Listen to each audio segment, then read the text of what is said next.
বর্তমান সময়ে ইংরেজি নববর্ষের উৎসাহে বাংলা বর্ষপঞ্জির বিষয়ে আজকে অনেকেরই অজানা। তবে এখনও পর্যন্ত বাংলার গুরুত্বপূর্ণ সামাজিক অনুষ্ঠানগুলো যেমন বিয়ে, পৈতে, গৃহপ্রবেশ, অন্নপ্রাশন, শ্রাদ্ধভক্ষণ, জামাই ষষ্ঠী, ভাইফোঁটা ইত্যাদি মাঙ্গলিক অনুষ্ঠানের দিন নির্বাচনের জন্য বাংলা মাসের দিনগুলোকেই গুরুত্ব দেওয়া হয়। উৎসব পার্বণ যেমন পৌষ সংক্রান্তি, চৈত্র সংক্রান্তি এগুলোও বাংলা মাসের উপরই নির্ভর। তাই আজকে আমরা জানব বাংলা বর্ষপঞ্জি বা বঙ্গাব্দের সূচনা ও তার অজানা ইতিহাস। বাংলা বর্ষপঞ্জি বা বঙ্গাব্দ হল দক্ষিণ এশিয়ার ভারতের পশ্চিমবঙ্গ, ত্রিপুরা ও আসাম রাজ্যের এবং প্রতিবেশী দেশ বাংলাদেশে ব্যবহৃত একটি সৌর বর্ষপঞ্জি। বাংলা সনকে বলা হয় বাংলা সংবৎ বা বঙ্গাব্দ।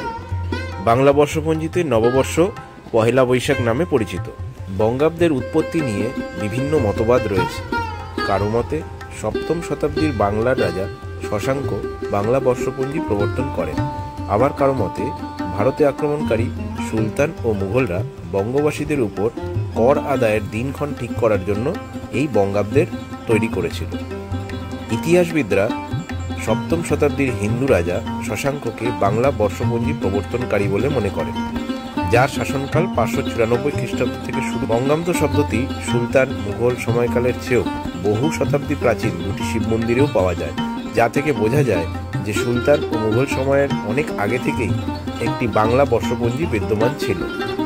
বাংলা সাল মূলত সৌর পঞ্জিকা ভিত্তিক বর্ষপঞ্জি, অর্থাৎ সূর্যোদয়ের সঙ্গে সঙ্গে সৌর দিন গণনা শুরু হয়। পৃথিবীর সূর্যের চারদিকে একবার ঘুরে আসতে মোট 365 দিন 4 ঘন্টা 56 মিনিট 55 সেকেন্ড সময় লাগে। ইংরেজি বর্ষপঞ্জির মতো বাংলা বর্ষপঞ্জিতেও 12টি ভাগে ভাগ করা হয়েছে। বঙ্গাব্দের 12 মাসের নামকরণ করা হয়েছে নক্ষত্রমণ্ডল, গ্রহ নক্ষত্রের অবস্থানের উপর ভিত্তি করে। এই নামসমূহ গৃহীত হয়েছে জ্যোতির্বিজ্ঞান বিষয়ক প্রাচীন গ্রন্থ সূর্য সিদ্ধান্ত থেকে। যে সময় সূর্য মেষ রাশিতে থাকে তখন বৈশাখ, যে সময় সূর্য বৃষ রাশিতে থাকে তখন জ্যৈষ্ঠ। এইভাবে 12টি রাশিচক্রের উপর ভিত্তি করে 12টা মাস ভাগ করা হয়েছে। প্রাচীনকালে ভারতীয়রা একটি বর্ষপঞ্জি পদ্ধতি গড়ে তুলেছিল।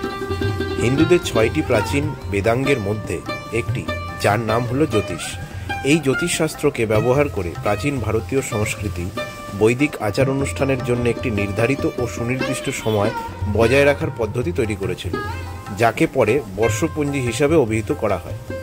57 খ্রিস্টপূর্বাব্দে বর্ষপঞ্জিকে বিক্রমীয় বর্ষপঞ্জির নামকরণ করা হয় রাজা বিক্রমাদিত্যের নাম অনুসারে।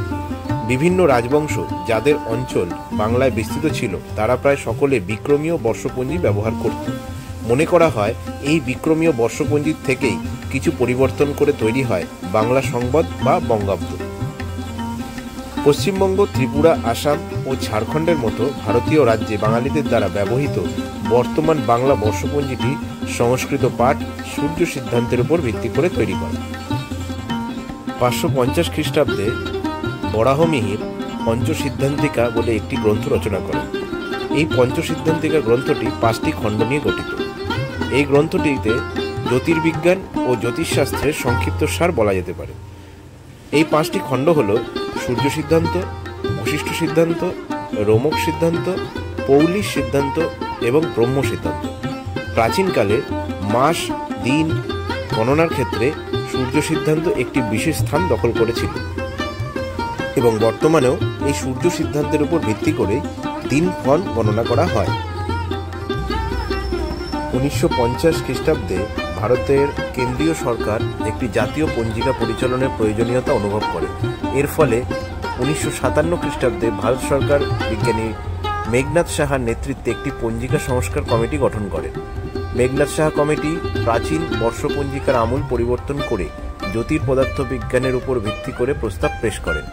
এই কমিটির প্রস্তাব অনুযায়ী বৈশাখ থেকে ভাদ্র এই 5 মাস 31 দিন গণনা করা হবে। আশ্বিন থেকে চৈত্র এই 7 মাস 30 দিন গণনা করা হবে। অধিবর্ষে চৈত্র মাস 31 দিন গণনা করা হবে। কিন্তু পরবর্তীকালে মেঘনাদ সাহা কমিটির এই জাতীয় পঞ্জিকা গঠনের প্রস্তাব গৃহীত হয়নি। সাহা কমিটির প্রস্তাবসমূহ বাস্তবায়িত না হওয়ায় ভারত সরকার এসপি পান্ডের নেতৃত্বে 80-র দশকে আরেকটি কমিটি করে। এই কমিটি মেঘনাদ সাহার প্রস্তাবসমূহকে মূল ধরে 14 এপ্রিলকে স্থায়ীভাবে বাংলা নববর্ষের প্রথম দিন হিসেবে নির্ধারিত করে দেন।